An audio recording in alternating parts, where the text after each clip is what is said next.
The recent events in France and similar ones in some other Western countries have convinced me to directly talk to you about them.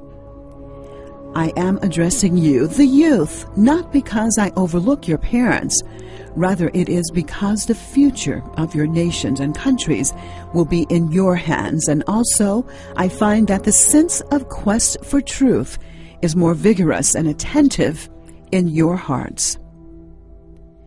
I don't address your politicians and statesmen either in this writing, because I believe that they have consciously separated the route of politics from the path of righteousness and truth.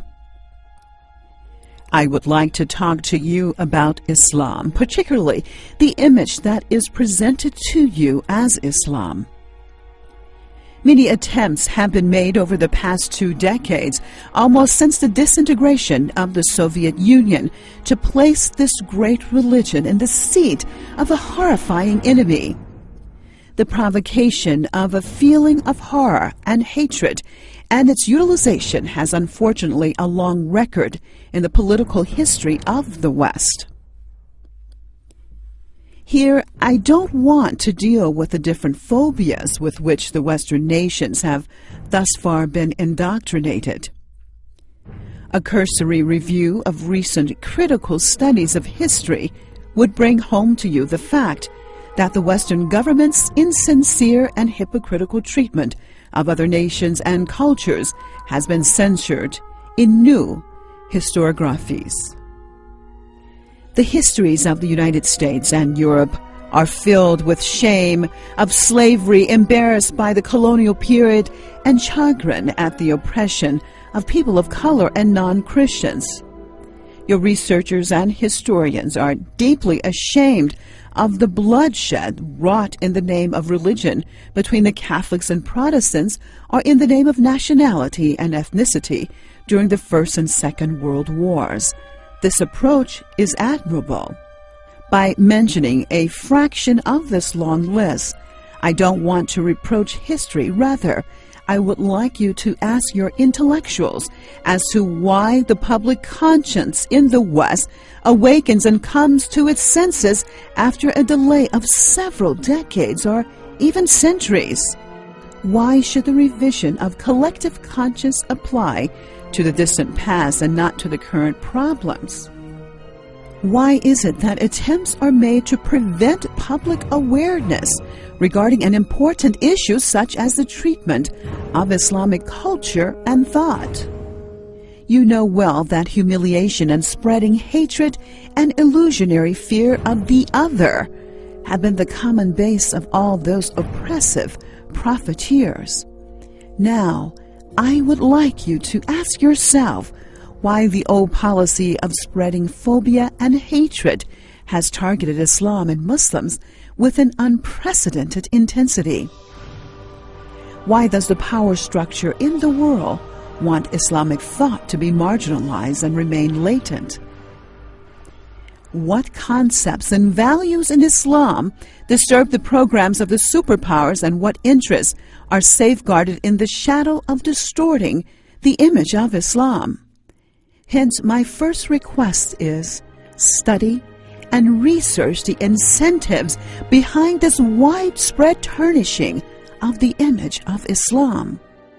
My second request is that in reaction to the flood of prejudgments and disinformation campaigns, try to gain a direct and first-hand knowledge of this religion.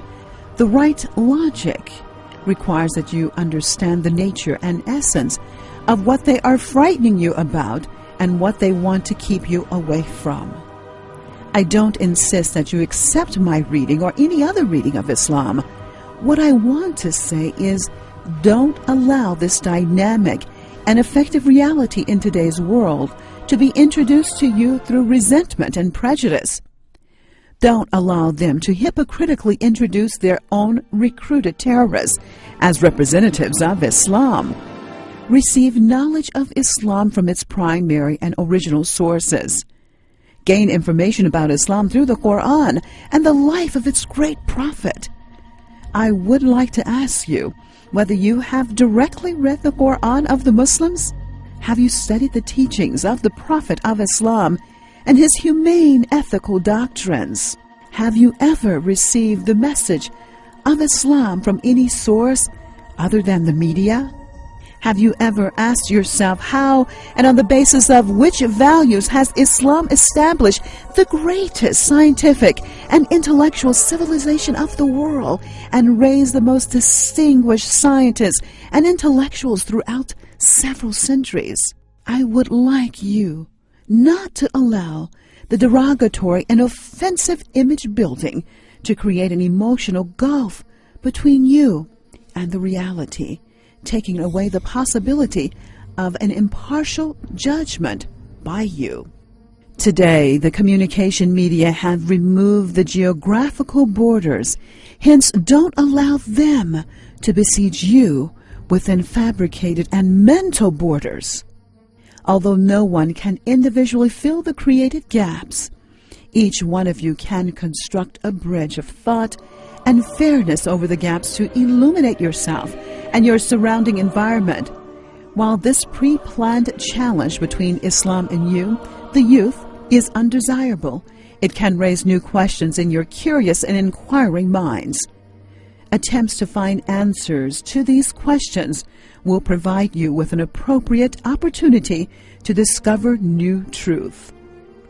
Therefore, don't miss the opportunity to gain proper, correct, and unbiased understanding of Islam, so that hopefully, due to your sense of responsibility towards the truth, future generations would write the history of this current interaction between Islam and the West with a clear conscience and lesser resentment.